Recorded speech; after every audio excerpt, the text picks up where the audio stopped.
আপনি যদি অনুমতি দেন তাহলে আমি আপনাকে স্পর্শ করব, আর যদি না দেন তাহলে তো কিছু করার নাই। আপনি কি আমাকে অনুমতি দিবেন? অনুমতি দেওয়া হইল, আপনি আমাকে স্পর্শ করতে পারেন। ধন্যবাদ।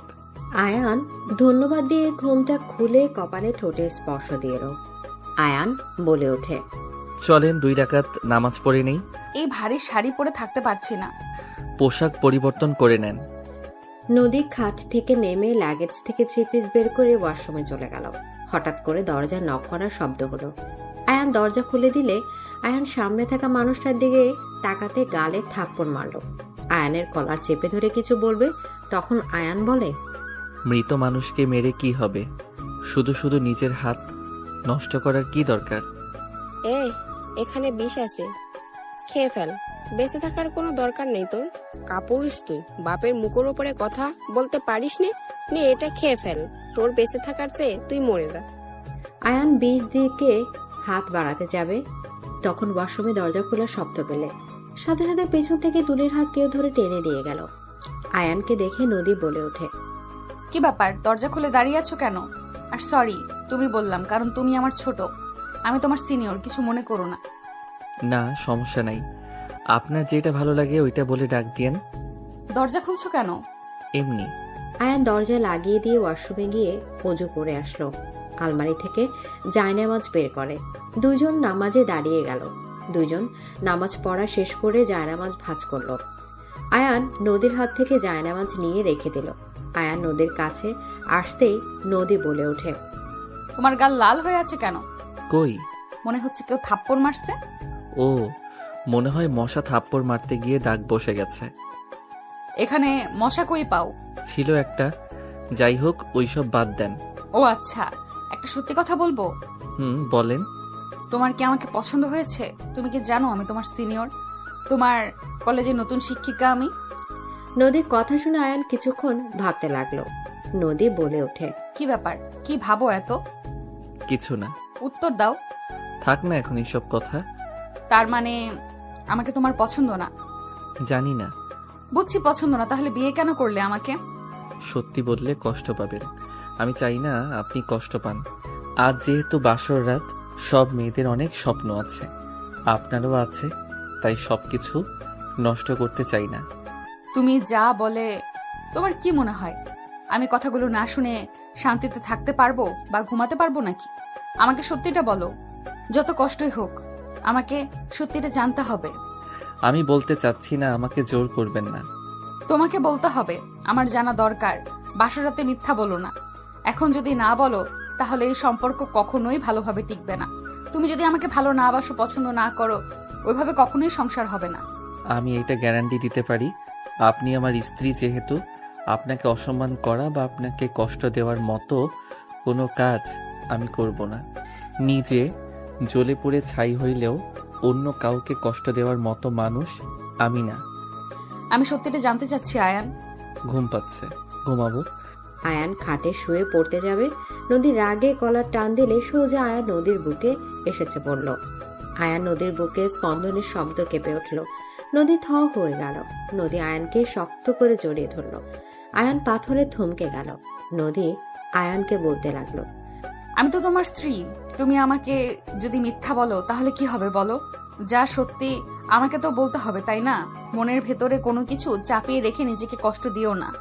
স্বামী স্ত্রী মানে শুধু শারীরিক সম্পর্ক করা না, একে অপরকে বিশ্বাস করা, ভালোবাসা, একে অপরের সুখ দুঃখ ভাগ করে নেওয়া হলো স্বামী স্ত্রীর সম্পর্ক। সেখানে তুমি যদি আমাকে ভালো না বাসো, বিশ্বাস না করো, নিজের কিছু শেয়ার না করো, তাহলে কি এই সম্পর্ক টিকবে বলো? নদীর কথা শুনে আয়ান বুঝতে পারলো কি বলবে।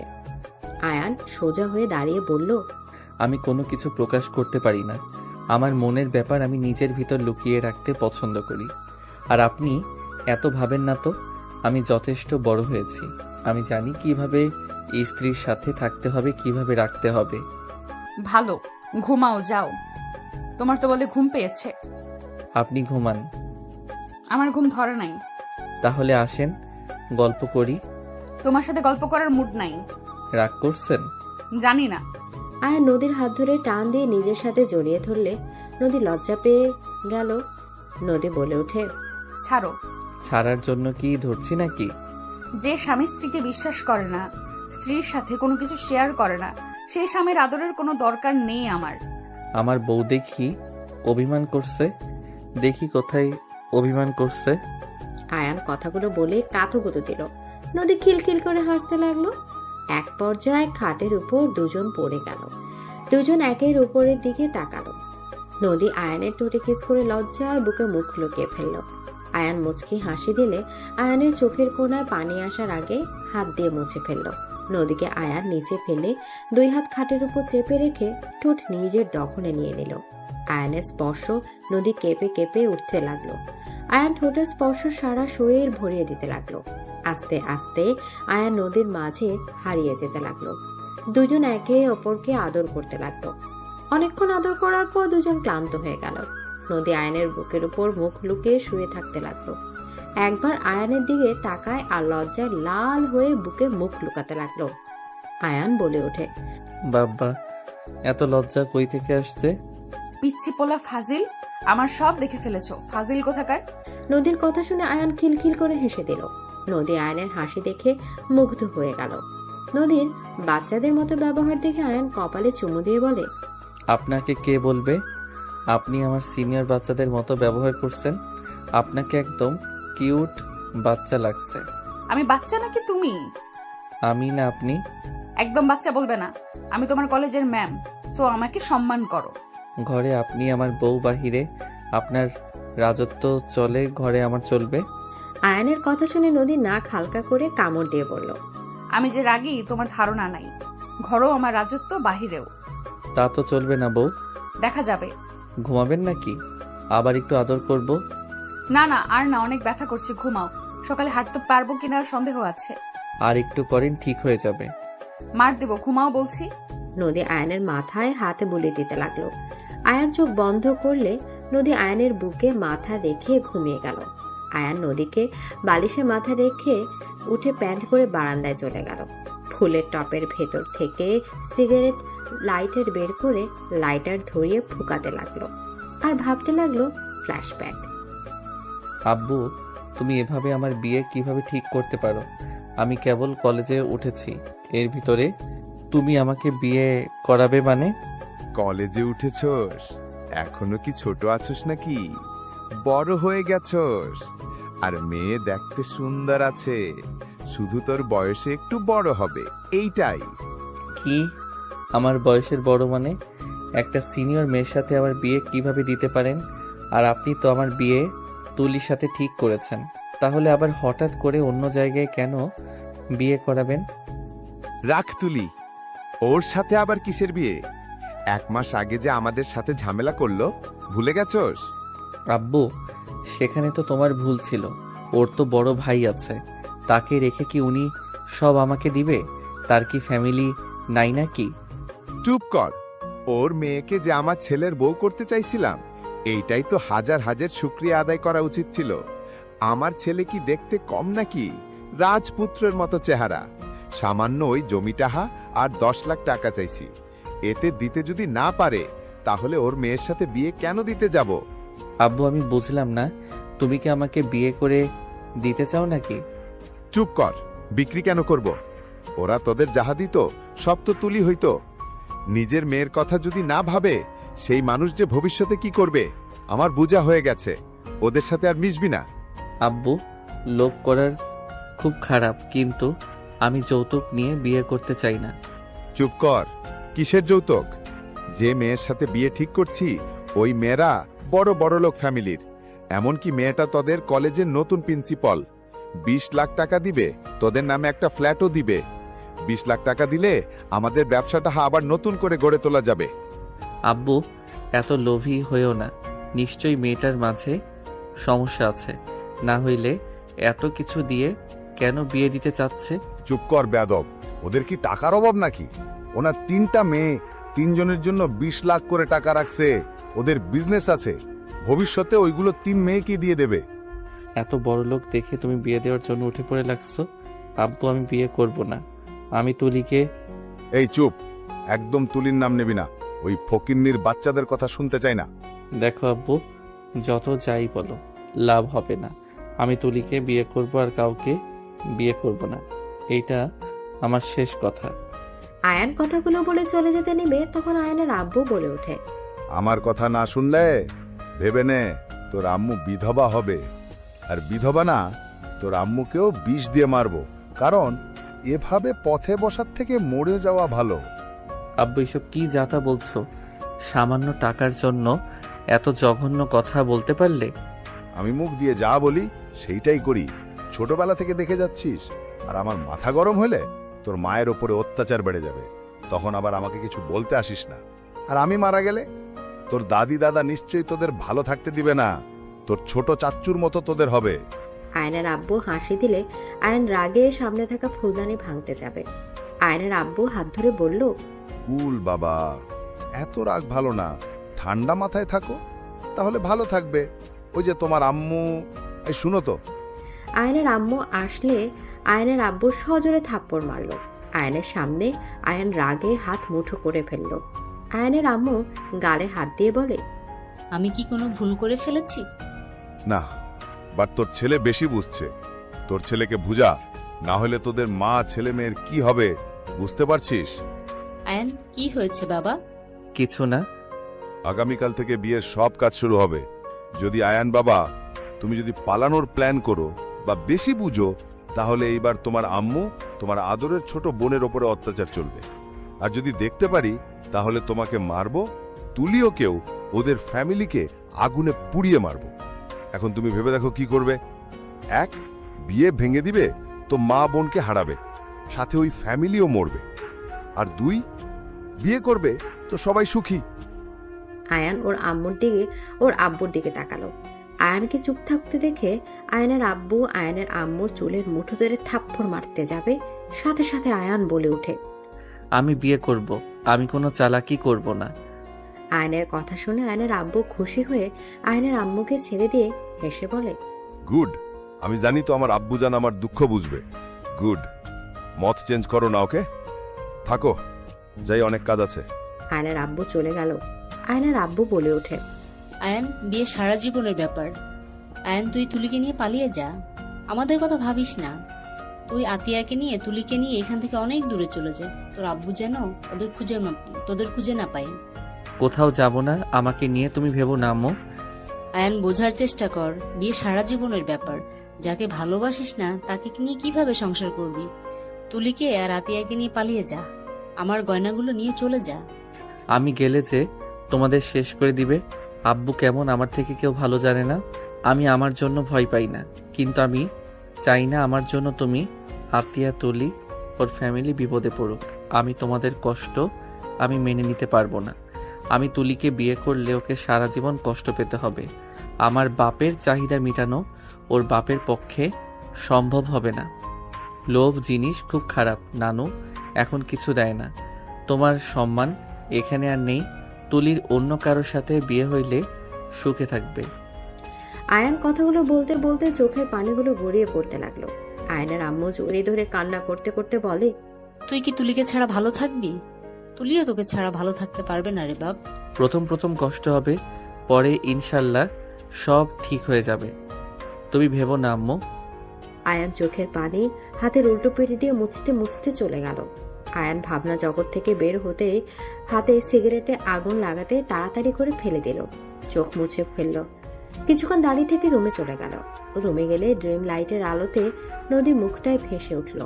আয়ান নদীর দিকে তাকিয়ে বলল, কতটা নিশ্চিন্ততায় ঘুমাচ্ছেন আপনি জানেও না বাড়িটা একটা নরক। ভদ্র মুখোশের আড়ালে কতটা ভয়ঙ্কর রূপ আছে। জানি না ওরা কতদিন আপনাকে ভালোবাসবে, আবার কখন যে আপনার উপরে অত্যাচার শুরু করে দেয়। আপনার জন্য মায়া হচ্ছে। কোনো কিছু ভালো করে না জেনে আপনার বাবা মা আপনাকে এই জঘন্য ফ্যামিলিতে বিয়ে দিল। আয়ান কথাগুলো ভাবতে ভাবতে নদীর পাশে শুয়ে পড়ল। চোখের কোণায় পানিগুলো গড়িয়ে পড়তে থাকলো। নদীর দিকে একবার তাকিয়ে আবার পাশ ঘুরে শুয়ে পড়ল। হঠাৎ করে ফোন বেজে উঠলে আয়ান ফোনটা তাড়াতাড়ি হাতে নিয়ে দেখে তুলি কল দিয়েছে। আয়ান কলটায় রিসিভ করে সোজা বারান্দায় চলে গেল। কানের কাছে ফোন ধরতে তুলি বলে ওঠে, খুব মজা নিচ্ছিস তাই না? আমাকে ঠকিয়ে তুই সুখে থাকবি, ভাবলে জীবনে অনেক বড় ভুল করবি আয়ান। তুমি নেশা করছো? হ্যাঁ করছি, তোর কোনো সমস্যা? আমার কেন সমস্যা হবে? তুলি, জাস্ট একটা কথা বলবো, আমি তো তোমাকে ঠকিয়েছি। তাহলে আমার উপরে রাগ করে নিজের ক্ষতি কেন করছো? তুমি চাইলে তো ভালো একটা ছেলেকে বিয়ে করে আমাকে দেখিয়ে দিতে পারো আমার থেকে তুমি ভালো কিছু পাওয়ার যোগ্য। ঠিক বলছস, আমি তো তোদের সংসারে আগুন না লাগিয়ে বিয়ে করব না। তুলি, আমি তোমাকে ভালো করে চিনি, রাগের মাথায় এসব বলছো। তুমি কখনোই আমার ক্ষতি চাইবে না। আর একটা কথা মাথায় রেখো, আমি নিশ্চয়ই তোমার ক্ষতি হবে এমন কিছু করব না। আয়ান কথাগুলো বলে কল কেটে দিয়ে অঝরে কান্না করতে লাগলো। তুলি এদিকে আয়ানকে একের পর এক কল করতে লাগলো। আয়ান দোলনায় বসে আকাশের দিকে তাকিয়ে থাকে, বলতে লাগলো, এ আল্লাহ, আমাকে কি ভালো কোনো ফ্যামিলিতে জন্ম দিতে পারতে না? তাদের গরিব দিতে, বাট এমন লোভী বাপের ঘরে কেন জন্ম দিলে আল্লাহ? আজ যদি অন্য কারো ঘরে জন্ম নিতাম, অন্তত নিজের প্রিয় মানুষটাকে তো পেতাম। আয়ান কথাগুলো ভাবতে লাগলো আর কাঁদতে লাগলো। সারা রাত ওইখানে বসে থাকলো। সকালে নদীর ঘুম ভাঙলে পাশে আয়ানকে না দেখে চমকে গেল। সারা রুম চোখ বুলে তাকাতে বারান্দার দরজা খোলা দেখে নদী উঠে নিজেকে ঠিক করে নিয়ে বারান্দায় চলে গেল। আয়ানকে পেছনে থেকে গলা জড়িয়ে ধরলে আয়ান চমকে উঠল। আয়ান উপরের দিকে তাকাতে নদী আয়ানের কপালে চুমু দিয়ে বলল, গুড মর্নিং জুনিয়র হাজব্যান্ড। আপনি এখানে কি করেন শুনি? আয়ান নিজেকে স্বাভাবিক করে মুখে হাসির রেখা টেনে বলল, গুড মর্নিং টু সিনিয়র বউ। বসেন, দেখেন সকালের পরিবেশটা কত সুন্দর। আয়নের কথা শুনে নদী সামনের দিকে তাকালো। নদী আয়নের পাশে বসে কাঁধে মাথা দিয়ে হাত দুইটা আয়নের হাতের মুঠোর ভেতরে নিয়ে বাইরের দিকে তাকিয়ে থেকে দেখতে লাগলো। আয়নের কিছুটা বিরক্ত লাগলো, বাট নদীকে বুঝতে দিল না। হঠাৎ করে আয়নের চোখে কিছু পড়লে আয়ন চমকে গেল। আয়ন নদীকে বলল, বউ, গোসল করতে যান, নামাজ পড়বেন না নাকি? যাবো, চলো একসাথে যাই। আপনি যান, আমি পরে আসছি, একটু হাঁটাহাঁটি করে আসছি। ওকে, তাড়াতাড়ি এসেছো। নদী চলে গেল ওয়াশরুমে ঢুকতে দেখে। আয়ান দৌড়ে রুম থেকে বের হয়ে সোজা নিচে চলে গেল। বাসা থেকে বের হয়ে ওর রুমের সামনে গিয়ে তুলিকে কোলে তুলে বাসা থেকে বের হয়ে গেল। তুলির ঘুম ভাঙলে আয়ানকে দেখে কিছু বলার আগে তুলির বাসার ভেতর ঢুকে গেল। তুলি আয়ানকে মারতে লাগলো আর বলতে লাগলো, তুই আমাকে কোলে নিয়েছিস কেন? আমাকে নামিয়ে দে। আয়ান তুলিকে নামিয়ে দিয়ে কিছু না বলে বের হয়ে গেল। তুলি কান্না করতে করতে বলে, তুই কোনোদিনও সুখী হবি না, আমি তোদের সুখে থাকতে দেব না। আমাকে এত সুন্দর করে ঠকানোর শাস্তি তুই পাবি, দেখে নিস। তুলির কথা শুনে আয়ন কিছু না বলে চলে গেল। তাড়াতাড়ি করে বাসায় গিয়ে সোজা রুমে চলে গেল। রুমে গেলে সাথে সাথে নদী ওয়াশরুম থেকে বের হয়ে বলল, যাও গোসল করে নাও। আয়ান গোসল করতে চলে গেল। নদী চুল শুকিয়ে নিচে চলে গেল। আয়ান গোসল করে নিচে গেলে দেখে নদী সবার সাথে আড্ডা দিচ্ছে হাসি মুখে। আয়ানকে দেখে আয়নের বোন বলে ওঠে, ভাইয়া, আব্বু তোমাকে ডেকেছে। কেন? জানি না, আব্বু রুমে যেতে বলেছে। আয়ান আতিয়ার কথা শুনে ওর আব্বুর রুমে চলে গেল। ওর আম্মুর রুমে যেতে সাথে সাথে আয়নের গালে থাপ্পড় পড়লো। আয়ান গালে হাত দিয়ে ওর আব্বুর দিকে তাকাতেই ওর আব্বু গলা চেপে ধরে বলে, তুই কি চাস আমি ওদের ক্ষতি করি? আয়ান কাশতে কাশতে বলে, আমি কি করছি? আমি তো নদীকে বুঝতে দেই নাই, আমি তো ওকে ওর অধিকার দিয়েছি। সকালে তুলিকে নিয়ে ওর বাসায় গেছোস, আমি কি দেখি নাই ভাবছোস? আর একবার যদি ওর সাথে দেখি খুন করে ফেলবো। কথাটা বলে ধাক্কা দিয়ে গলা ছেড়ে দিল। আমার ইচ্ছে হয়েছে, আমি নিয়েছি। আপনার কি সমস্যা? আপনার কথা মতো তো বিয়ে করেছি, আর কি চান? আয়নের কথা শুনে আয়নের আব্বু থাপ্পড় মারতে যাবে। তখনই আয়নের শ্বশুর বাড়ি থেকে আয়নের চাচা শ্বশুর আসলে আয়নের আব্বু হাসি মুখে আয়নের কলার ঠিক করতে করতে বলে, কোলার টাহ ঠিক করে পড়তে পারো না।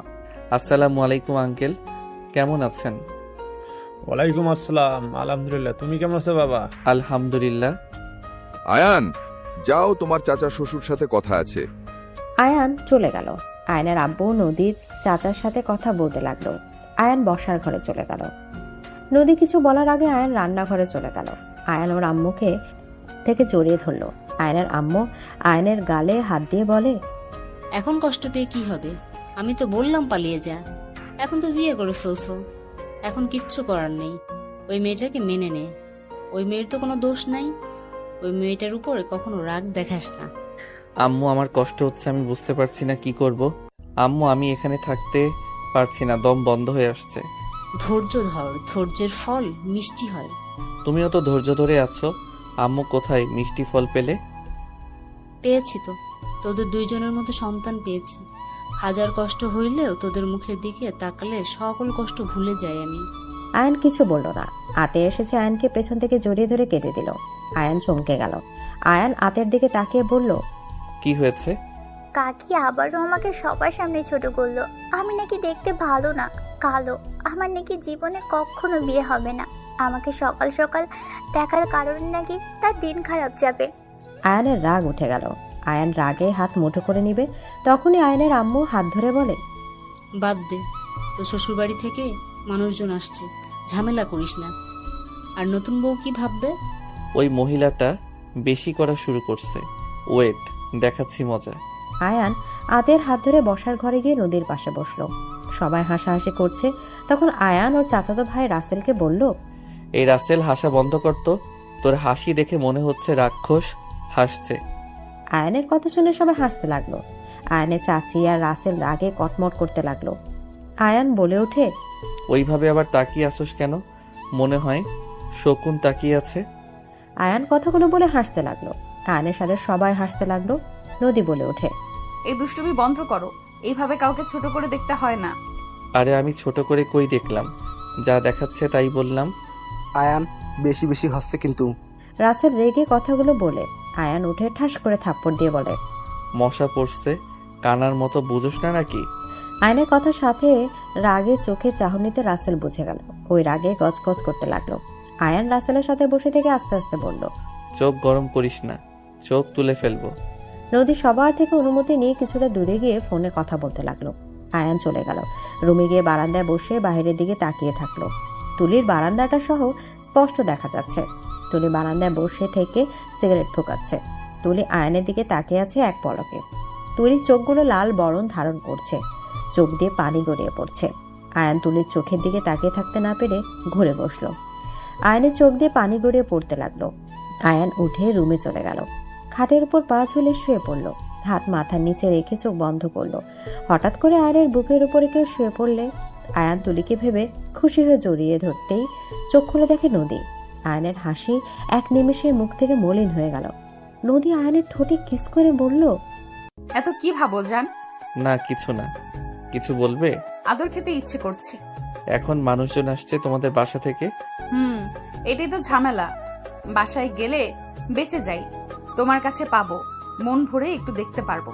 নদী কথাগুলো বলে ঠোঁটে কিস করলো। হঠাৎ মানুষের হাসাহাসির শব্দ পেয়ে তাড়াতাড়ি আয়নের ওপর থেকে উঠে পড়লো। আয়ান উঠলে ওর কাজিনরা এসেছে বলল, আয়ান ভাবিকে নিয়ে খেতে আসে। তোরা যা, আসছি। ওরা চলে গেলে নদীর বিরক্ত লাগলো। আয়ান নদীকে বলল, চলো খেয়ে আসছি। থাক, ভালো লাগে না।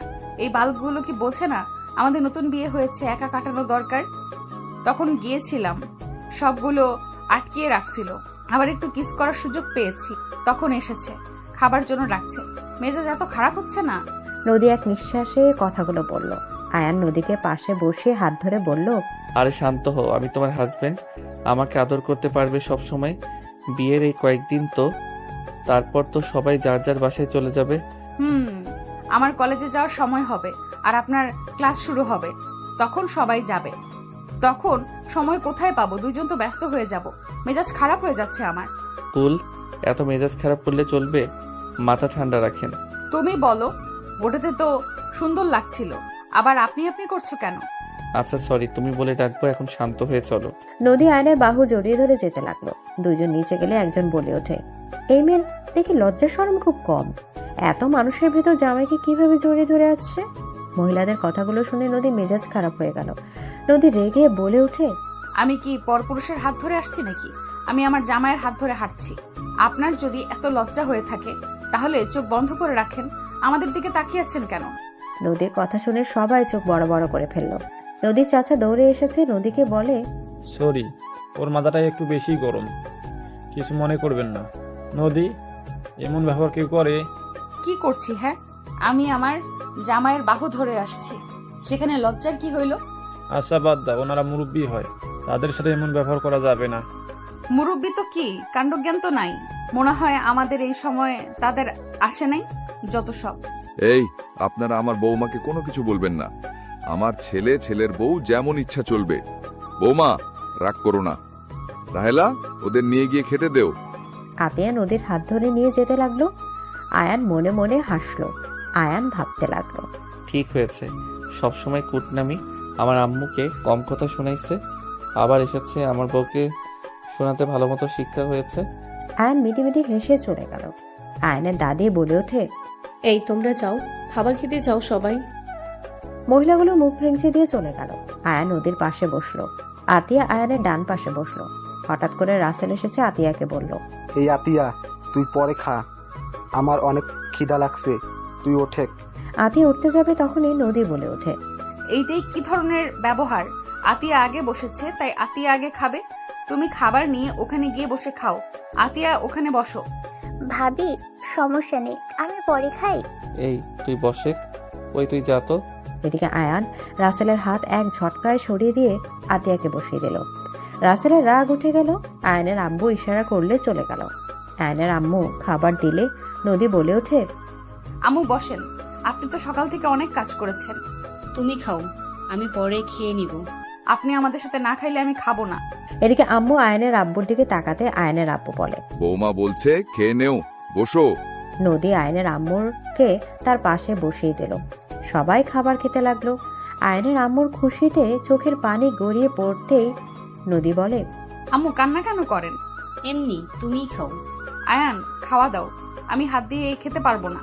আয়ান, খাওয়াই দে বৌমাকে। হুম। আয়ান নদীকে খাওয়া দিতে লাগলো। নদী খেতে লাগলো আর ফোনে গেম খেলতে লাগলো। আয়ান খাওয়ানো শেষ করে নিজে খেতে লাগলো। দুজন পানি খেয়ে উঠে পড়লো। নদীর ফ্যামিলির সবাই আসলে সবার সাথে কুশল বিনিময় করতে লাগলো। সবার সাথে সারাদিন থেকে বিকেলের দিকে আয়ান নদী রেডি হয়ে বের হয়ে গেল। আয়ান গাড়িতে উঠতে সামনে তুলিকে দেখতে পেল।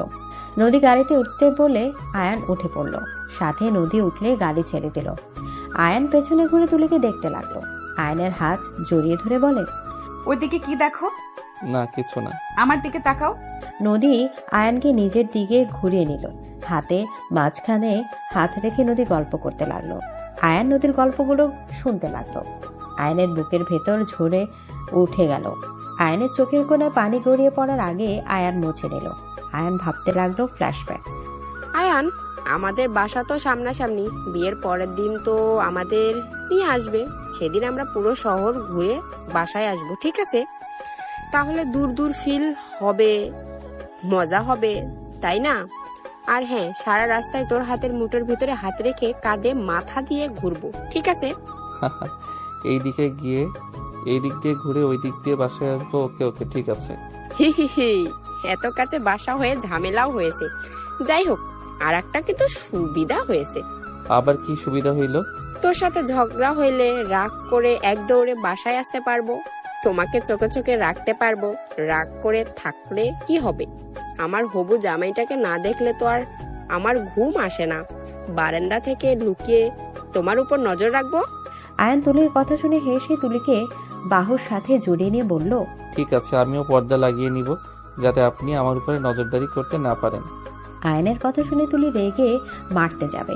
আয়ান সাথে সাথে সোফার সাথে চেপে ধরে বলল, আরে মজা করছে, আমার কি এত বড় সাহস হবে বইয়ের বিরুদ্ধে যাওয়া?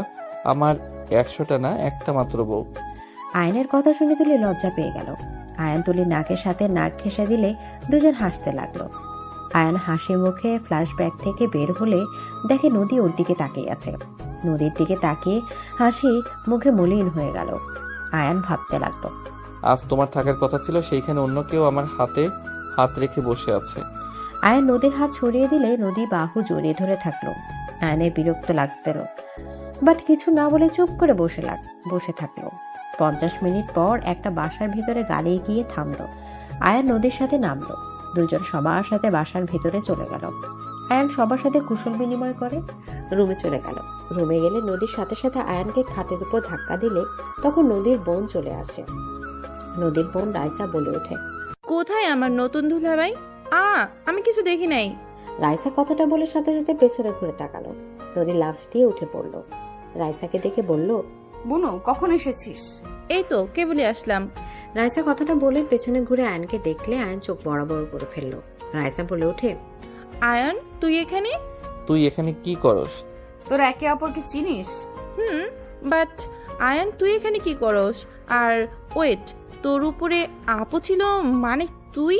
কথাটা ভাবতে রাইসা রাগে আয়নের কাছে গিয়ে সজোরে থাপ্পড় মারলো। নদী রাইসার হাত ধরে টেনে থাপ্পড় বসিয়ে দিয়ে বলল, বিয়াদবি করার একটা লিমিট আছে। ওই তোর দুলাভাই হয়, ওর গায়ে হাত তোলার সাহস কোথায় পেলি? ওই কিসের দুলাভাই কুত্তা? তোর সাহস কি করে হইল আমার বোনকে বিয়ে করার? তোকে আমি খুন করে ফেলবো। তুই আমার বোনের জীবন নষ্ট করার জন্য বিয়ে করছস? তোকে তো আমি... কি যাতা বলছিস? ওই আমার জীবন কেন নষ্ট করবে? রাইসা আমার কথাটা শুনে তোর কি কথা শুনবো? হ্যাঁ, তুই তুলিকে ঠকিয়েছস, আবার আমার বোনকে কষ্ট দিবি, তাই না? তুলিকে ঠকিয়েছে মানে? নদী অবাক চোখে তাকিয়ে থাকলো।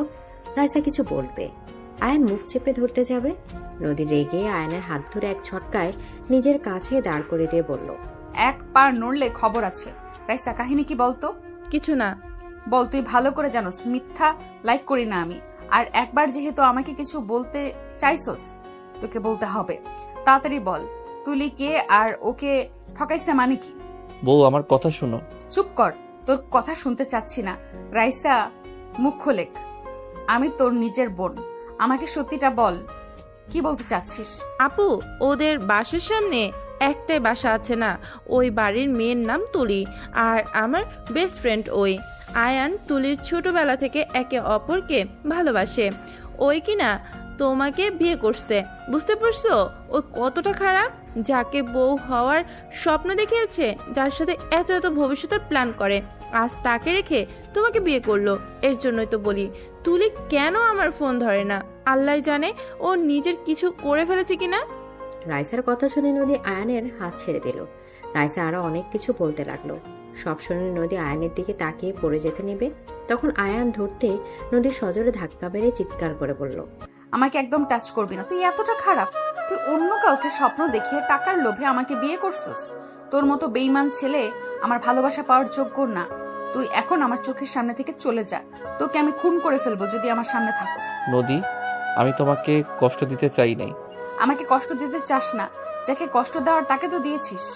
যে ছোটবেলার ভালোবাসার মানুষকে ভুলে যেতে পারে টাকার লোভে, সেই মানুষ যে আমাকে কত ভালোবাসবে সেটাই আমার বোঝা হয়ে গেছে। আমার টাকা শেষ হইলে তুই আমাকে ছুঁড়ে ফেলে দিবি। তোর মতো লোভী ছেলের সাথে আর যাই হোক সংসার করা সম্ভব না। চলে যা এখান থেকে, আমার চোখের সামনে আর কোনোদিন আসিস না। আমি তোকে ঘৃণা করি। নদী কথাগুলো বলে কান্না করতে লাগলো। আয়ন কান্না করতে করতে নদীকে কিছু বলবে, তখনই নদী আয়নকে ধরে ঘাড় ধাক্কা দিয়ে রুম থেকে বের করে দিল। আয়ান বলে ওঠে, নদী আমার কথাটা শোনো। তোর কোনো কথা আমি শুনতে চাই না। তুই একটা বেঈমান স্বার্থপর ছেলে। তোর মতো ছেলেকে খুন করে ফেলা উচিত। উফ, আমার ভাগ্যটাই খারাপ। কি যে অন্যায় করেছিলাম, যার জন্য তোকে আমি স্বামী হিসেবে পেয়েছি। তুই এখান থেকে যা দয়া করে। নদী আমার উপরে যত রাগ খাটাও, আমি এখন থেকে গেলে হাজার লোকে হাজার কথা শুনতে হবে। তোমার বাবা মা কষ্ট পাবে। তুমি বোঝার চেষ্টা করো। আমি তো তোকে স্বামী হিসেবে অস্বীকার করছি। আমি সবার সামনে তোকে বের করে দিব। নদী কথাগুলো বলে রেগে আয়নের কলার ধরে টেনে নিয়ে যেতে লাগলো। নিচে গেলে সবাই অবাক হয়ে গেল। নদীর আব্বু আম্মু ডাকতে লাগলো। নদী কারো কথা না শুনে আয়নকে ঘাড় ধাক্কা দিয়ে সদর দরজা দিয়ে বের করে দিয়ে বলল, তোকে যেন এই বাড়ির ত্রিসীমানায় না দেখি। তোকে আমি ঘৃণা করি। তোকে আমি চিনি না, আর না তুই আমাকে চিনিস। আজ থেকে তোর রাস্তা আলাদা, আমার রাস্তা আলাদা। নদী, আমার কথা বলার সুযোগ কেন দিচ্ছ না? নদী, হচ্ছেটা কি? এইসব কি বলছিস? জামাইকে এভাবে কেন বের করে দিচ্ছিস? ওই কোনো জামাই না, ওকে আমি জামাই হিসেবে মানি না। এখন এখান থেকে চলে যা, না হলে গার্ড ডেকে ধাক্কা দিয়ে বের করে দিব। তবে হ্যাঁ, লজ্জা থাকলে আর আমার সামনে আসবি না। আর তোর বাপকে বলে দিস এই বাড়িতে যেন না আসে। নদী, বেশি হয়ে যাচ্ছে কিন্তু। আব্বু আর একটা কথা বলবে না। তুমি আমাকে জোর করে ওর সাথে বিয়ে দিয়েছো, একবারও খোঁজ খবর নাও নাই। লোভী ফ্যামিলির সাথে আমাকে বিয়ে দিয়ে দিয়েছো। তুমি আর আমার লাইফের ব্যাপারে নাক গলাবে না। আমি আমার মতো থাকবো। আমার ব্যাপারে নাক গলালে আমি বাড়ি ছেড়ে চলে যাব। নদী কথাগুলো বলে সজোরে সদর দরজা বন্ধ করে দিল। আয়ান নিজেকে অনেক অসহায় লাগতে লাগলো। আয়ান বের হয়ে গেল। আয়ান রাগে হাত মুঠো করে ফেললো। আয়ান বুকটার ফেটে যাচ্ছে। আয়ান চোখের পানি গড়িয়ে পড়তে লাগলো। আয়ান ভাবতে লাগলো, না না, ওই বাড়িতে আর থাকবো না। ওই বাড়িতে থাকলে আমার আত্মহত্যা করা ছাড়া কোনো উপায় হবে না। দুইজনের কাছে আমাকে খারাপ বানিয়ে দিল। প্রিয় মানুষকেও হারাম, তার চোখে ঘৃণার পাত্র হয়ে গেছি। এখন নিজেও স্ত্রীর চোখে হইলাম। আমি আমার বোন মাকে হারাতে পারবো না, ওদের নিয়ে আমি অনেক দূরে চলে যাব। আয়ান কথাগুলো ভাবতে ভাবতে চলে গেল। 6 বছর পর। ভাইয়া তাড়াতাড়ি করো, ভার্সিটিতে যেতে হবে তো নাকি? ওয়েট করতো ভাই, এত প্যারা দিস না তো। আয়ান তাড়াতাড়ি করে রেডি হয়ে নিল। আয়ানের আম্মু বলে ওঠে, দুইজন খেয়ে যা। আয়ান আতিয়া টেবিলে বসলো। আয়ানের আম্মু দুজনকে খাওয়া দিতে লাগলো। দুজন খাওয়া শেষ করে ওর আম্মুর গালে দুজন চুমু দিয়ে বের হয়ে গেল। আয়ানের বাইকে আতিয়া উঠে পড়লো। আতিয়াকে ভার্সিটির সামনে নামিয়ে দিয়ে আয়ান ওর স্কুলে চলে গেল। স্কুলে গেলে একজন বলে ওঠে, good morning sir. Good morning ma'am, থাকেন কেবিনে যাই। আয়ান বাইকের চাবি পকেটে রেখে ক্যাবিনে গেল। আয়ান চেয়ারে বসতেই হঠাৎ করে একজন বলে উঠল, স্যার আসতে পারি? নদীর কথা শুনে আয়ান সামনের দিকে তাকাতেই চমকে গেল। আয়ান উঠে দাঁড়িয়ে গেল, নদী থমকে গেল।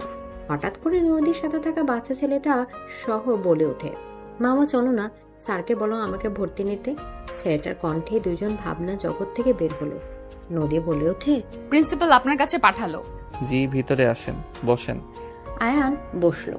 নদী এসেছে আয়ানের সামনে চেয়ারে বসলো। পাশের ছেলেটাও বসলো। আয়ান মাথা নিচের দিকে তাকিয়ে আছে। নদী আয়ানের দিকে তাকিয়ে থেকে বলল, আমার ছেলেকে ভর্তি করাবো। জি, কাগজপত্র কি নিয়ে এসেছেন? জি, এখানে সব আছে। আয়ানের দিকে নদী কাগজপত্র এগিয়ে দিল। আয়ান কাগজপত্র দেখতে গিয়ে থমকে গেল। আয়ান নদীর দিকে বাচ্চা ছেলেটার দিকে তাকালো। আয়ান বলে ওঠে, আরিয়ান আমার।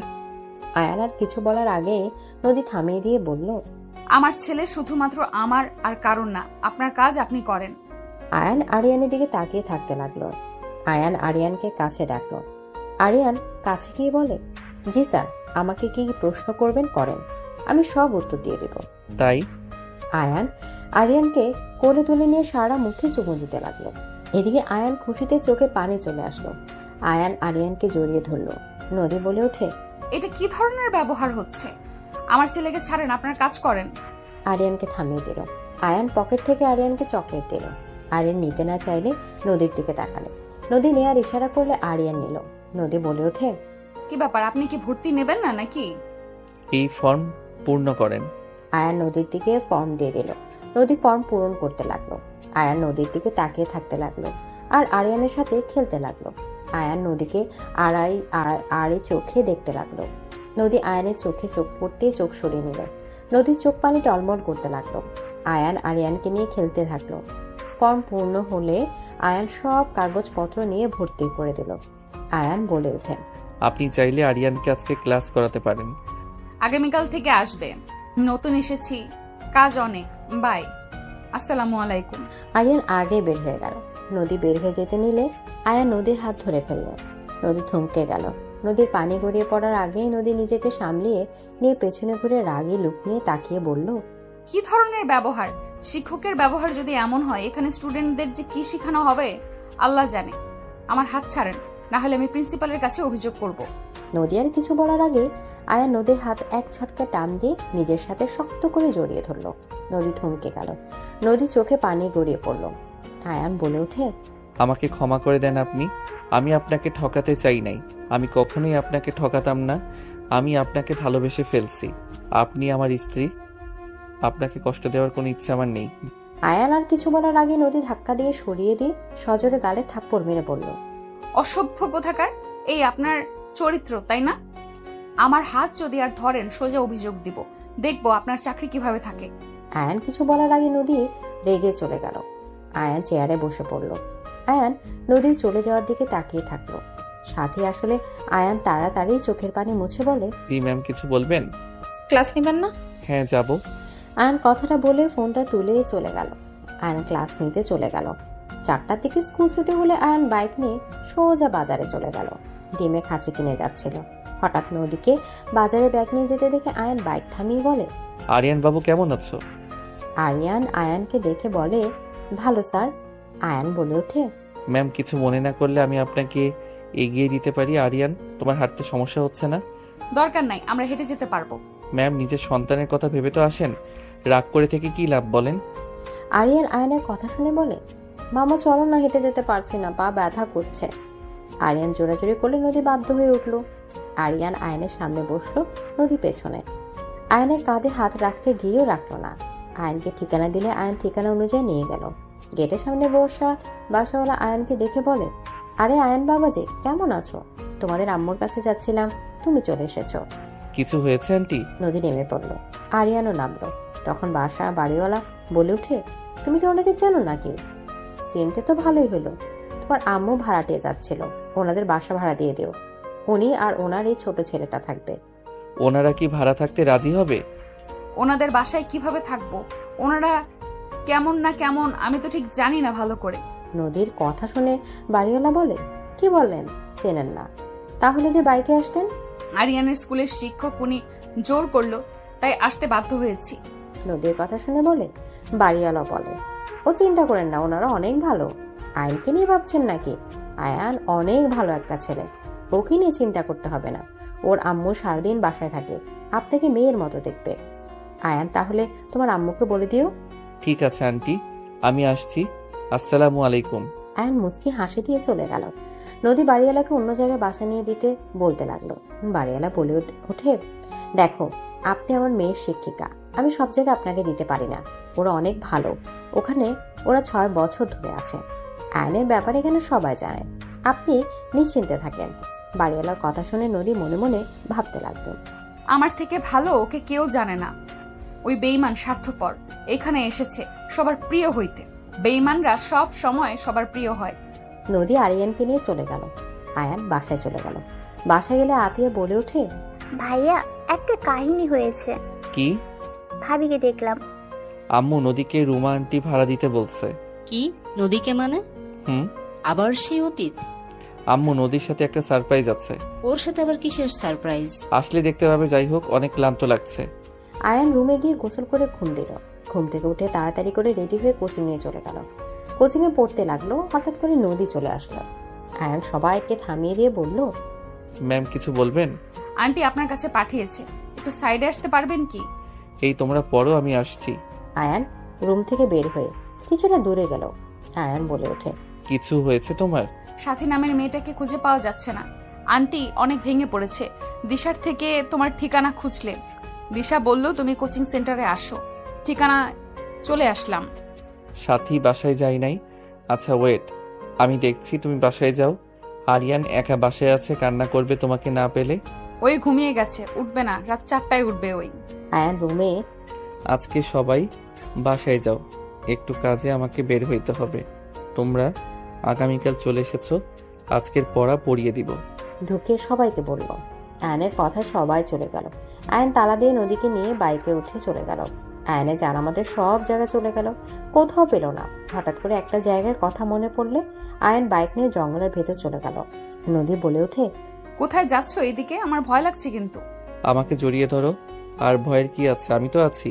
তুমি তো একটা বেঈমান, বিপদে ফেলে যে চলে যাবে না তার কি প্রমাণ আছে?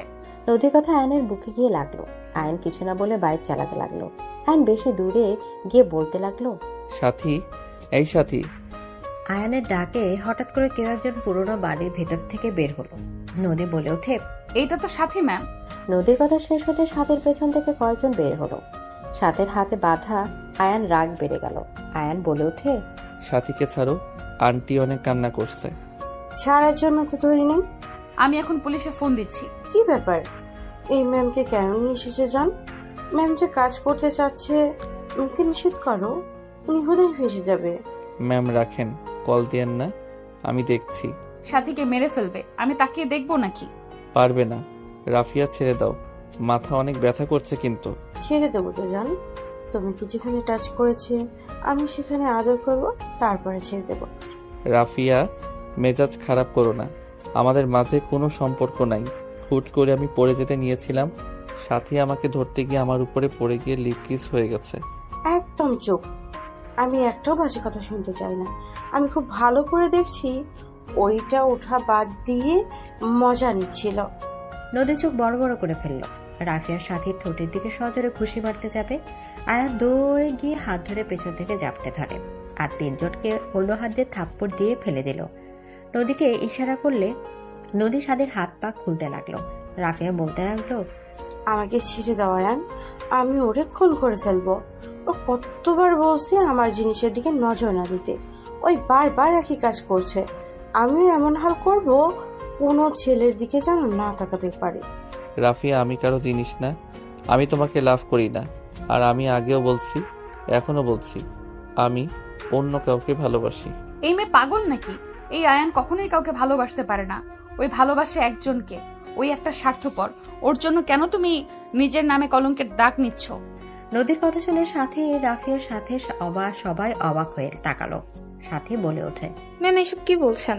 আপনি কি আয়ানকে আগে থেকে চেনেন? নদী চুপ হয়ে গেল।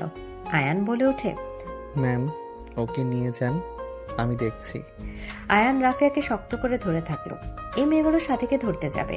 নদী মেয়ে তিনটাকে থাপ্পড় মেরে ফেলে দিল। নদী বলে ওঠে, হসপিটালে ভর্তি হতে না চাইলে আমাদের পেছনে এসো না। এই ম্যামকে ধর। মেয়ে তিনটার সহ আবার মারতে যাবে। নদী রেগে গিয়ে সামনে একটা গাছের ডাল ভেঙে মেয়ে তিনটাকে মারতে লাগলো। নদী রেগে রাফিয়ার কাছে গিয়ে চুলের মুঠো ধরে লাঠি দিয়ে মারতে লাগলো আর বলতে লাগলো, খুব গুন্ডামি শিখেছো তাই না? তোমার সময় আমি পার করে এসেছি। আমি গুন্ডাদের লিডার ছিলাম, আর আমার সামনে বেশি সাহস দেখানো বের করছি। নদী মারতে লাগলো। রাফিয়া রেগে নদীর হাতে চাকু দিয়ে আঘাত করে দৌড়ে পালিয়ে গেল। আয়ান দৌড়ে গিয়ে নদীর হাত ধরে ফেলল। আয়ান নদীকে বলল, চলে যাও, বাদ দিয়ে এভাবে মারামারি করতে কে বলেছে? কতখানি কেটে গেল। ছাড় তো তুই। তুই লুচ্চা লুচ্চা আসস। তুই কোনোদিনও ভালো হবি না। তুই কখনোই কাউকে ভালোবাসতে পারস না। এই মেয়েগুলো তোকে চিনতে পারে নাই। ছাড় আমাকে। নদী রেগে ধাক্কা দিয়ে ফেলে দিয়ে সাথীকে নিয়ে যেতে লাগলো। সাথী ও শাড়ির আঁচল ছিঁড়ে নদীর হাতে বেঁধে দিল। আয়ান উঠে পেছন থেকে গিয়ে নদীকে কোলে তুলে নিল। সাথীর চোখ বড় বড় হয়ে গেল। নদী রেগে আয়ানের বুকে মারতে লাগলো আর বলতে লাগলো, ছাড় বেঈমান, আমাকে ছেড়ে দে বলছি, না হইলে তোর কিন্তু ভালো হবে না। আয়ান এভাবে পরনারীকে কোলে কেন তুলে নিয়ে যাচ্ছ?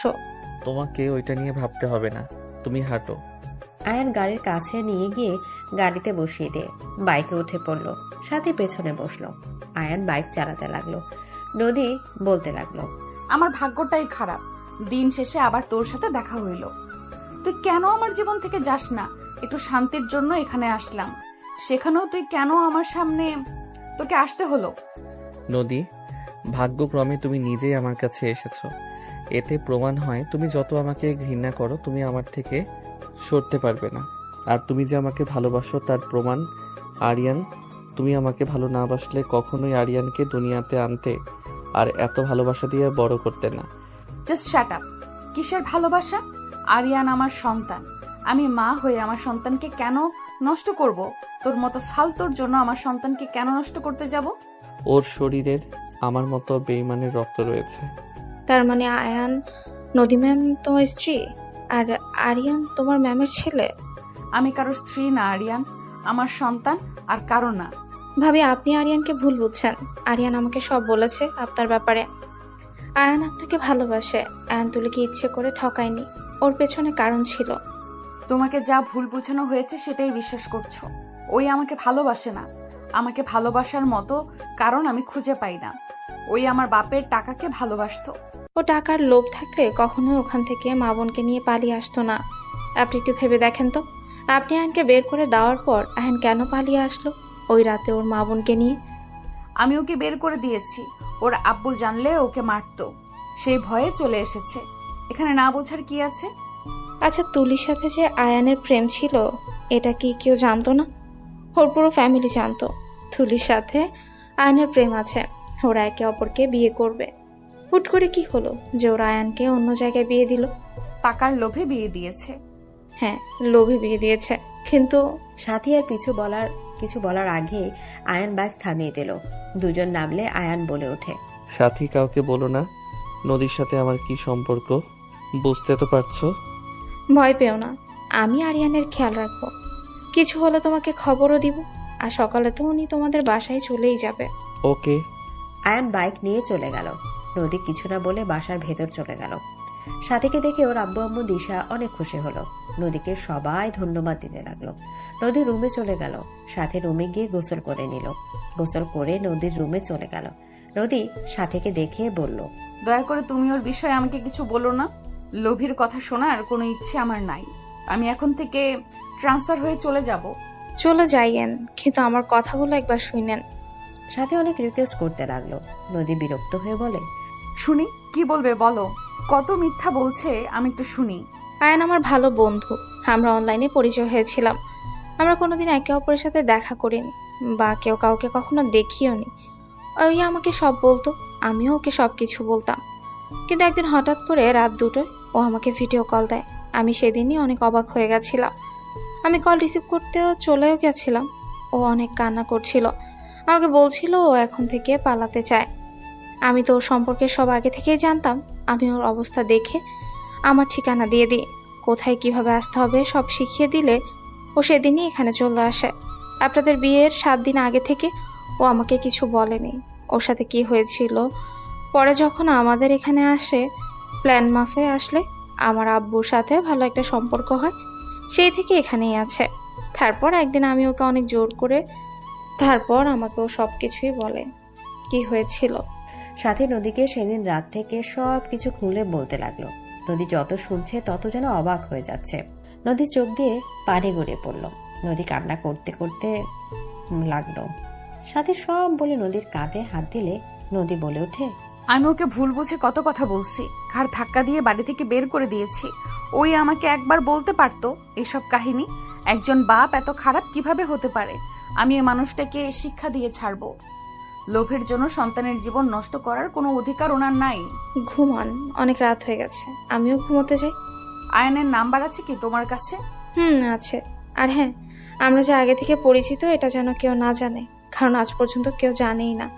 আয়ান আমার অনলাইন ফ্রেন্ড, আমি ওকে এখানেই নিয়ে এসেছি। সমস্যা নাই, বলবো না। এদিকে সাথে চলে গেল।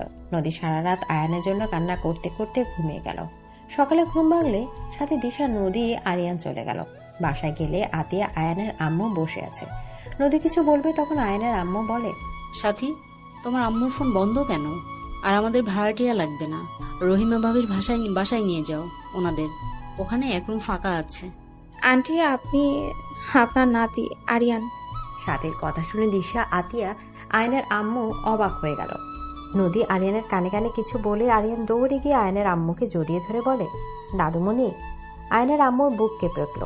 আয়নের আম্মু কিছু বলার আগেই নদী বলে, আম্মু আমাকে ক্ষমা করে দেন, আমি না বুঝে অনেক অন্যায় করছি। নদী আয়নের আম্মুর পা ধরে ক্ষমা চাইতে যাবে তখন আয়নের আম্মু বলে, আমার ছেলে লোভী, আমি সেই লোভীর মা, আমাকে আবার আম্মু কেন বলছো? চলে যাও এখান থেকে। এটা তোমার ছেলে? বিয়ে করছো নাকি? না, এটা আমার আয়নের সন্তান। কি এই পিচ্ছি আমার ভাতিজা? আতিয়া আয়নকে কোলে নিয়ে আদর করতে লাগলো। আয়নের আম্মু বলে ওঠে, এখানে কেন এসেছো? আমার ছেলেকে শেষ করার জন্য এখানে এসেছো নাকি? এখান থেকে চলে যাও। আমার ছেলে স্বার্থপর, তার আশেপাশে তোমার থাকা উচিত হবে না একদম। আমি না বুঝে বলছি, আমি আয়নের স্ত্রী, এখনো আমাদের ডিভোর্স হয় নাই। ডিভোর্স দিয়ে চলে যাও। আমি আমার হাজবেন্ডকে ছাড়ার জন্য আসি নাই। এই বাড়িতে আমাকে এখানে থাকতে দিবেন, না হয় আমি এখান থেকে এক পাও সরবো না। আন্টি, নিজের নাতির মুখের দিকে তাকিয়ে ওদের থাকতে দেন না, এভাবে অভিমান করে থাকবেন না। আয়নের আম্মু আরিয়ানের দিকে তাকাতে বুকটা জুড়ে গেল।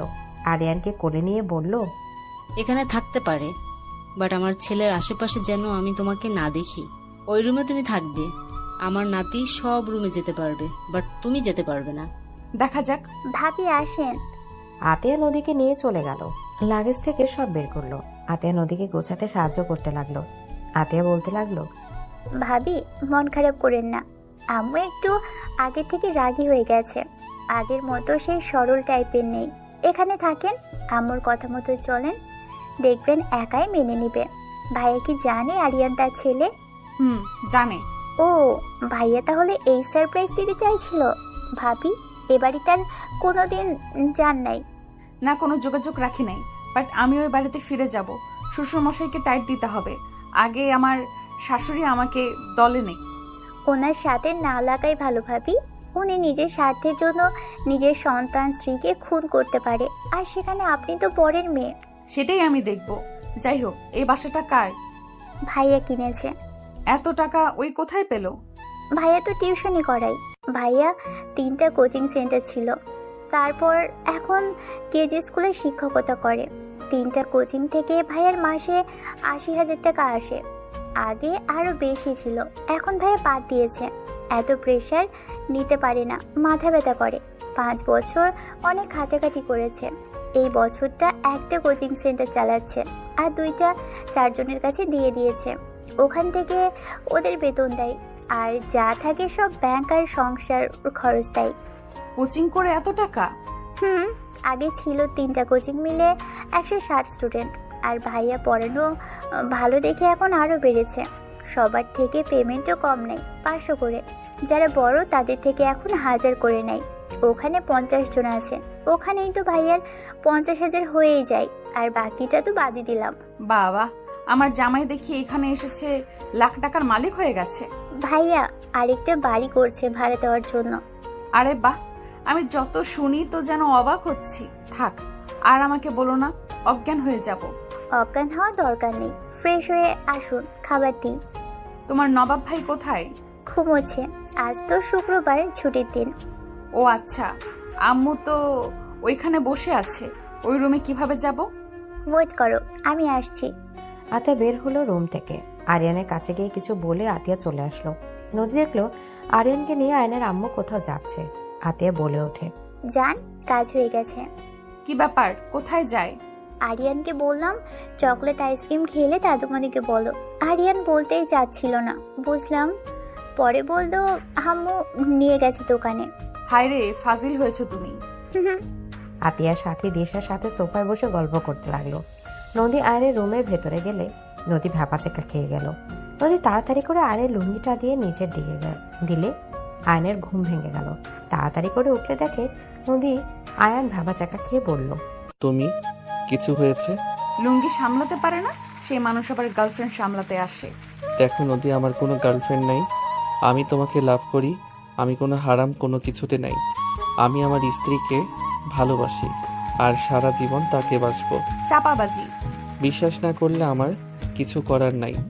যাই হোক, রুমে উঠে গেছো নাকি? গুড, বাট আমার ছেলে কোথায়? তার দাদুমণির সাথে দোকানে গেছে। ও আচ্ছা। আয়ান কথাটা বলে উঠে লুঙ্গি ঠিক করতে গেলে নদী তাকাতে আয়ান বেশ লজ্জা পেয়ে গেল। নদী বলে ওঠে, এইভাবে দরজা যে খুলে ঘুমাও, শরম করে না? আমি না উঠলে কেউ আমার রুমে আছে না, বাইরে থেকে ডাক দেয়। আর আমি লুঙ্গি পরে ঘুমাই না, যখন বেশি গরম লাগে সেদিন পরি। লুঙ্গি যেদিন পরি সেদিন বলে দেয় কেউ আমার রুমে আসবে না। ও আচ্ছা। তুমি আবার ওইভাবে তাকিয়ে থাকো কেন? কই, আমি আবার কিভাবে তাকালাম?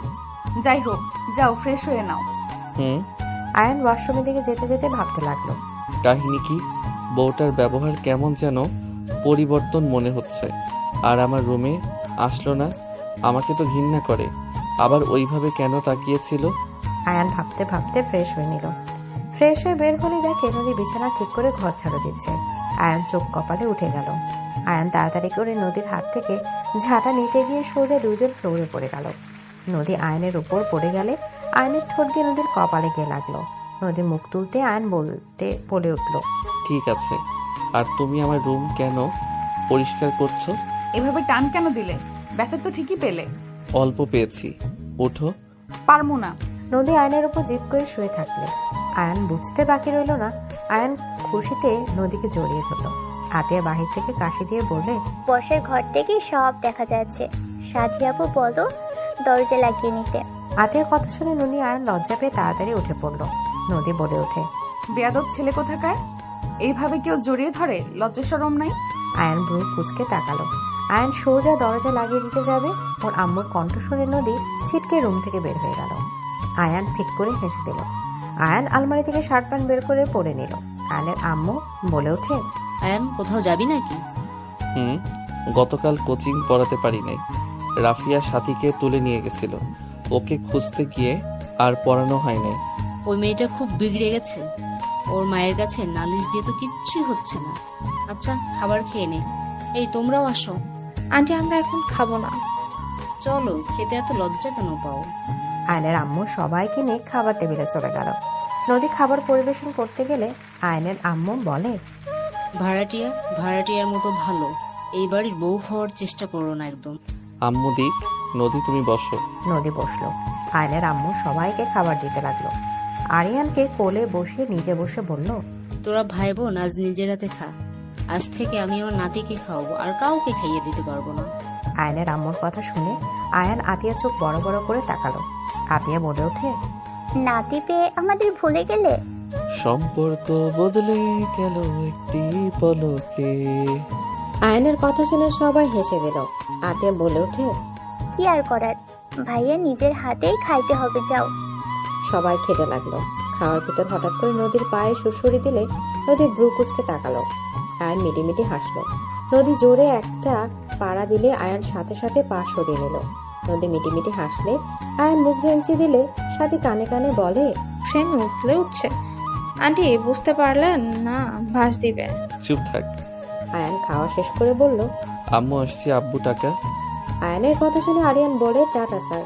স্যার কি? ওইটা তোমার আব্বু হয়। আরিয়ান অবাক হলে নদীর দিকে তাকালে নদী ইশারা করলে। আরিয়ান আয়ানকে জড়িয়ে ধরে বলে, আব্বু তুমি আমার আব্বু হও, আগে কেন বলো নাই? আয়ান আরিয়ানকে কোলে তুলে নিয়ে কপালে চুমু দিয়ে বলে, আমি তো ভাবছি আমার আব্বু আমার উপরে রাগ করেছে বলে যদি আমার সাথে কথা না বলে, তাই বলি নাই। আয়নের কথা শুনে আরিয়ান বলে, আমি তো রাগ করি নাই আব্বু, আমি তোমাকে অনেক মিস করেছি আব্বু। আরিয়ানের কথা শুনে চোখের কোণায় পানি জমে গেল।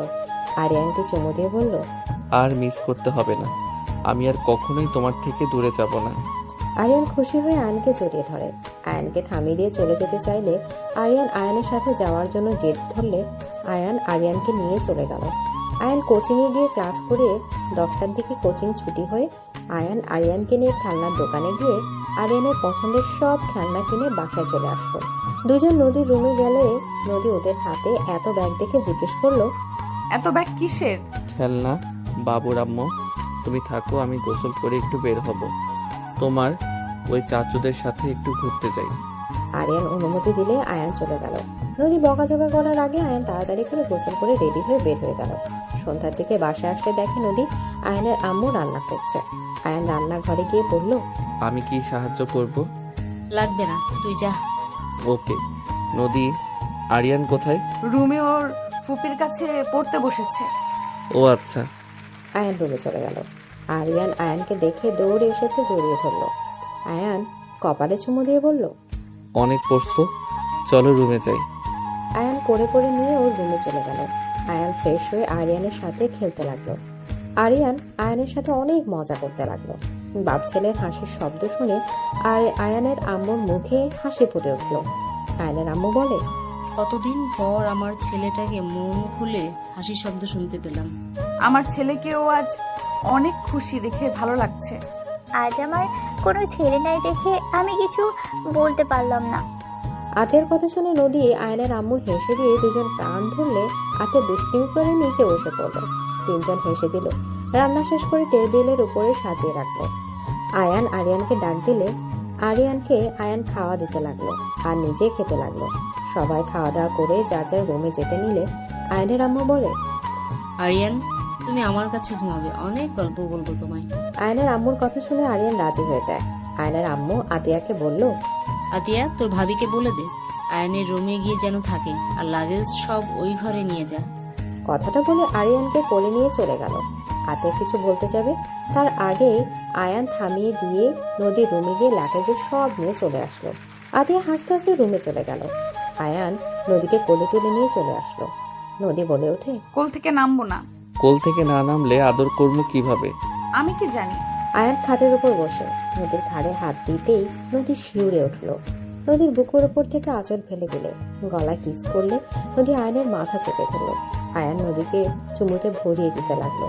নদী নিজেকে কন্ট্রোল করতে না পেরে আয়নের উপর ঝাঁপিয়ে পড়ল। 10 দিন পর। আয়ান তাড়াতাড়ি রেডি হও, আর কতক্ষণ সময় লাগবে? আমরা তিনজন গাড়িতে বসলাম, তোমরাও আসো। তিনজন চলে গেল। আয়ান রেডি হয়ে নদীর সাথে বের হলে সবকিছু তালা দিয়ে বের হয়ে গেল। গাড়িতে উঠে চলে গেল। মাঝ রাস্তায় বাইক নিয়ে কেউ থামালে। আয়ান বুঝতে বাকি রইল না কে। আয়ান গাড়ি থেকে নেমে বলে ওঠে, রাফিয়া, দয়া করে আমার পিছু নেওয়া ছাড়ো। আমি তোমাকে আগেও বলছি আমি বিবাহিত, তুমি আমাকে বিশ্বাস করো নাই। এই যে ওই বাচ্চা ছেলেটা আমার আর নদী ম্যাম আমার স্ত্রী, বিশ্বাস না হইলে আমাকে জিজ্ঞেস করে দেখো। আয়নের কথায় মেয়েটা কিছু না বলে বাইক থেকে নেমে সোজা আয়ানকে জড়িয়ে ধরল। নদী রেগে বের হতে যাবে, আতে ধরে ফেলল। তখন রাফিয়া বলে ওঠে, আমি সাথে সাথে সব কিছু শুনেছি।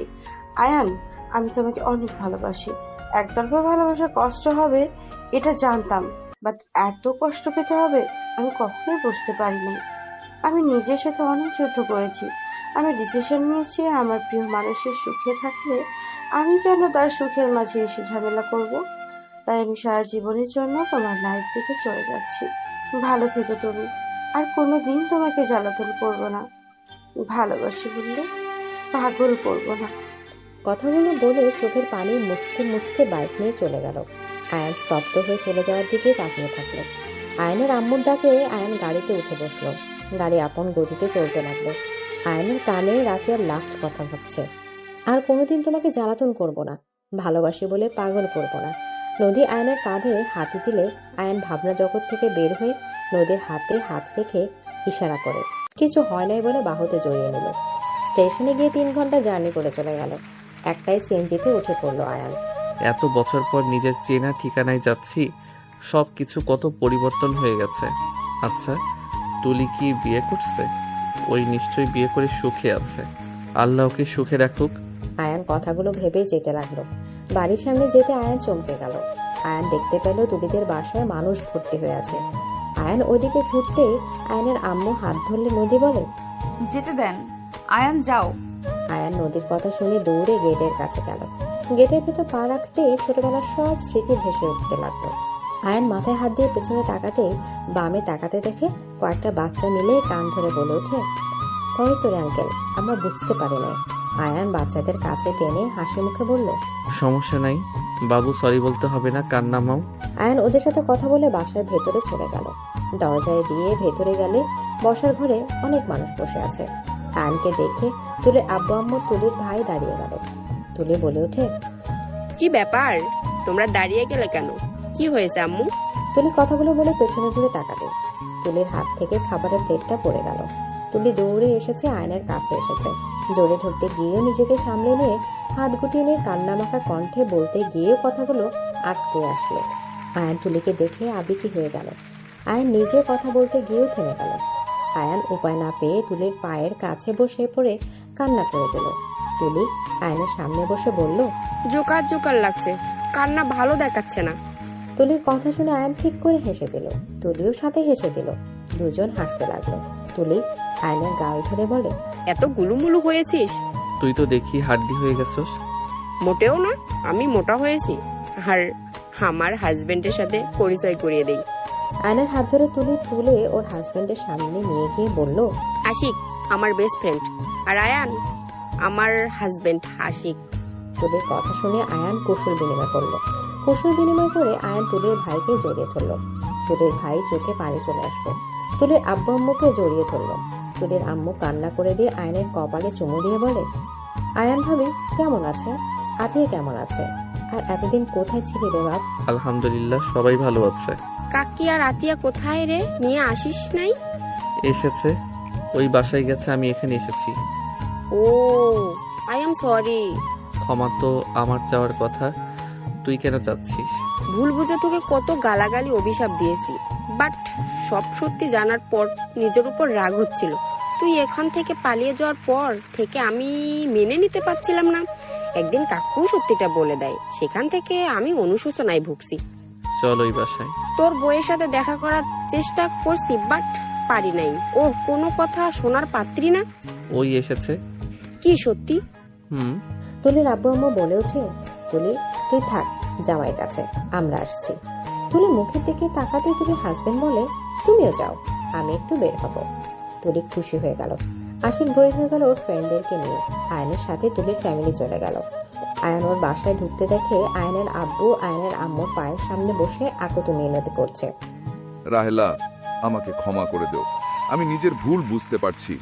সন্তান স্ত্রী ছাড়া এই দুনিয়াতে কেউ আপন না। তোমরা না থাকায় আমি বুঝতে পারছি তোমাদের ছাড়া আমি কতটা অসহায়। প্লিজ আমাকে ক্ষমা করে দাও। ক্ষমা চাইবেন না দয়া করে। এখন আমি ক্ষমা চাওয়ার বা পাওয়ার জন্য আসি নাই। আমার বৌমা জোর করে নিয়ে আসলো, দেখে আসলাম। আপনাদের চেহারা দেখলে আমার ঘৃণা হয়। আয়নকে দেখে আয়ন আব্বু বলে দৌড়ে এসেছে কোলে উঠলে। আয়নের আব্বু তাকালে আয়নকে দেখে আয়নের সামনে গিয়ে হাঁটু গেড়ে বসে পড়ল। আয়ান, বাবা মার তোর কাছে কিভাবে ক্ষমা চাইবো আমি বুঝতে পারছি না। আমি তোর সাথে অনেক অন্যায় করছি। তোর লাইফ থেকে তোর প্রিয় মানুষকে কেড়ে নিয়েছি। ছোটবেলা থেকে প্যারা ভিতরে রেখেছিলাম। জোর করে সিনিয়র একটা মেয়ের সাথে বিয়ে দিয়েছি তোকে। টাকার লোভে আমি অন্ধ হয়ে গেছিলাম। বিশ্বাস কর, আমি এমন করতাম শুধুমাত্র তোদের জন্য। আমি ছোটবেলা অভাবে বড় হয়েছি। আমি দেখেছি অভাব কি জিনিস। আমি সব সময় চাইতাম তোদের যেন কোনো অভাব না আছে। টাকার জন্য চিকিৎসা অভাবে যেন কেউ মারা না যায়। আমি আমার আদরের ছোট বোনকে হারিয়েছিলাম টাকার অভাবে, চিকিৎসা না করাতে পেরে। সেইখান থেকে আমার ভিতরে জিদ জন্ম নেয়, টাকা ইনকাম করতে হবে। আয়নের আব্বু কথাগুলো বলে কান্না করতে করতে বলে, টাকার লোভে আমি অন্ধ হয়ে গেছিলাম। স্ত্রী সন্তানের সাথে কেমন ব্যবহার করতে হবে। আমাকে ক্ষমা করে দে বাপ, আমি তোর পায়ে ধরছি। যে পায়ে ধরতে যাবে সাথে সাথে আয়নের ধরে বল ফেলে। আয়ন ওর আব্বুর সামনে বসে হাত চুমু দিয়ে বলে, আব্বু, তোমার উপরে আমার অনেক রাগ ছিল, অভিমান ছিল, বাট এখন আমার কারোর উপরে রাগ অভিমান কিচ্ছু নাই। তোমাকে শুধু একটা কথা বলবো, সন্তান স্ত্রীকে টাকা পয়সা দিয়ে ভরিয়ে রাখলে চলে না। তাদের সাথে ব্যবহার, সাথে ভালোবাসা এইসবও দরকার আছে। যাই হোক আব্বু, কান্না করো না, আর এইভাবে আমার কাছে ক্ষমা চাও না। তুমি আমার জন্মদাতা পিতা, তোমাকে এভাবে দেখতে কোনো সন্তানের ভালো লাগবে? ওঠো। আয়ন ওর আব্বুকে তুলে চোখের পানি মুছে দিল, আয়নকে শক্ত করে জড়িয়ে ধরল। আয়নের আম্মু তুলির আব্বু আম্মুর সামনে গিয়ে হাত জোর করে ক্ষমা চাইতে গেল। সাথে সাথে তুলির আম্মু জড়িয়ে ধরে বলে, ভাবি, আমরা না বুঝে অনেক কিছু বলেছি। ভাইজান আমাদের সব বলেছে, আয়ন কেন অন্য কাউকে বিয়ে করছে, কেন তুলিকে ঠকিয়েছে, সব বলেছে। আমরা সবাই আপনাদের খুঁজেছি কিন্তু পাই নাই। আপনারা এতদিন কোথায় ছিলেন? রাঙাপুর গ্রামে। ওইটা আবার কোন গ্রাম? চিনবে না, ওই জন্য তো ওইখানে থাকছি। রাহেলা, আমাকে ক্ষমা করে এখানে তোমরা থেকে যাও না। এখানে থাকতে কেন যাব? আমার সন্তানের নিজস্ব বাড়ি আছে। ইনশাআল্লাহ দোয়া করবেন আমার সন্তান জানি আরো বড় হয়। আয়ানের নিজস্ব বাড়ি? হ্যাঁ, আমার সন্তান। এখানে যে সম্মান পাই না, আমার সন্তান ওই গ্রামের সবার চোখের মণি। আমি আয়ানকে সন্তান হিসেবে পেয়ে গর্বিত। আম্মু বাদ দাও, আম্মু আব্বুকে ক্ষমা করে দেন, উনি তো নিজের ভুল বুঝতে পারছে। এখন তো বুঝবে, এখন যে সবাই লাথি দিতে শুরু করেছে। বৌমা, এখানে থাকবো না, তোমার জোরাজুরিতে এখানে এসেছি। এই লোকটাকে দেখলে ঘৃণা হয়, আমার রাগ হয়। চলো, তোমার আব্বু আম্মুর সাথে দেখা করে চলে যাব। রাহেলা কথাগুলো বলেই চলে গেল। নদী বলে ওঠে, আব্বু এইভাবে কান্না না করে যান, আম্মুর পেছন পেছন গিয়ে উনি যেখানে যাবে সেখানে যান। একটু নির্লজ্জ না হইলে মন পাওয়া যায় না কারো কাছে। যান যান, কি বোঝাতে চাচ্ছি বুঝছেন? নদীর কথা শুনে কাকি মাথায় একটা হালকা করে মারলে নদী লজ্জায় লাল হয়ে গেল। কাকি বলে ওঠে, ফাজিল মেয়ে একটা। আপনারা কি শেখাতে পারলেন না, তাই আমি একটু ওই আর কি। নদীর কথা শুনে সবাই হাসতে লাগলো। তুলি বলে ওঠে, পাশে কাকু কাকু মিলে যাবে দেখিস। তাহ বাপজান, আপনার নাম কি? তুলি আরিয়ানকে কোলে নিয়ে কথা বলতে লাগলো। আয়ান তুলির দিকে তাকিয়ে থাকলো। নদী তাকাতেই সাথে সাথে আয়ান চোখ সরিয়ে নিয়ে চোখ মারল নদীকে। নদীর আগে লুক নিয়ে তাকালো। কাকি বলে ওঠে, আয়ন বাবা, রুমে যা তোর বৌমাকে নিয়ে, আর আমাদের ক্ষমা করে দিস রে বাবা। শাশুড়ি মন জয় করতে গিয়ে অনেক খারাপ ব্যবহার করছি। অতীত নিয়ে আমি ভাবি না, আর দয়া করে ক্ষমা চাইবেন না। আতিয়া বোন আমার, আমাকে ক্ষমা করে দিস, তোর সাথে অনেক খারাপ ব্যবহার করছি। ভাইয়া, ক্ষমা চাইতে হবে না, আমি ওসব মনে রাখিনি। নদী কিছু বলবে তখন দেখে আয়নের আব্বু আয়নের আম্মুকে কোলে তুলে নিয়ে আসে। আয়ান, আতিয়া, রাসেল অন্যদিকে তাকালো। নদী বলে উঠল, এই না হইলো আমার শ্বশুর মশাই। নদীর কথা শুনে আয়নের আব্বু আম্মু লজ্জা পেয়ে গেল। আয়নের আম্মু বলে ওঠে, নামাও, লজ্জা শরম একটু নিজের ভিতরে রেখো। আমার বউকে আমি কোলে নিয়েছি, তাতে কার কি যায় আছে? নামাবে নাকি? রাগ দেখালে আয়নের আব্বু নামিয়ে দিল। আরিয়ান বলে ওঠে, দাদু তুমি দাদু মনিকে কোলে নিলে, আমাকে তো নিলে না। আরিয়ানের কথা শুনে আয়নের আম্মু লজ্জা পেয়ে গেল। আয়নের আব্বু বলে ওঠে, আসলে তো আমার ভুল হয়ে গেছে, দাদু ভাই চলে আসো। আরিয়ান দৌড়ে আসলে আরিয়ান আয়নের আব্বুর কোলে উঠে পড়লো। আয়নের আব্বু কিছু বলবে তখনই নদীর আব্বু আম্মু রাইসা চলে আসলো। আয়ান দরজার দিকে তাকাতে আয়ান বলে ওঠে, আসসালামু আলাইকুম আব্বু আম্মু, শালিকা, কেমন আছেন আপনারা? আয়নের সালাম উত্তর দিল। নদীর আব্বু আম্মু রাইসা দৌড়ে এসেছে, আয়নকে জড়িয়ে ধরে কান্না করে দিল। রাইসা কান্না করতে করতে বলল, আয়ান আমাকে ক্ষমা করে দে। আমি সেদিন রাগের মাথায় আপুকে সব না বলে সেদিন তোকে আপু ওইভাবে বের করে দিত না। আমাকে প্লিজ তুই ক্ষমা করে দে। তুলির সাথে অন্যায় আমি মেনে নিতে পারছিলাম না। আমার রাগ হচ্ছিল যে আমার বোনকে না আবার কষ্ট দেস। প্লিজ আমাকে ক্ষমা করে দে। আয়ান রাইসাকে নিজের থেকে ছাড়িয়ে নিয়ে চোখের পানি মুছে দিতে দিতে বলে, আরে বাবা কুল, কান্না বন্ধ করো। আমি কারোর উপরে রেগে নাই। সেই দিন বলে ভালোই করছস। সেদিন বের হইতে পেরে নিজের সাহস ভেঙেছে, না হলে সারা জীবন আব্বুর অত্যাচার সহ্য করে থাকা লাগতো। ওইসব নিয়ে আমি আর ভাবি না, ক্ষমা চাস না তো। আর তোকে আরো ধন্যবাদ দেওয়া উচিত। সরি। আরিয়ান বলে ওঠে। নানু। আরিয়ান বলে দৌড়ে ওর নানুর কোলে উঠে পড়ল। আয়ানের আব্বু বলে ওঠে, আসসালামু আলাইকুম বিআই। বসেন আপনারা। নদী ওর আব্বু আম্মুকে জড়িয়ে ধরল।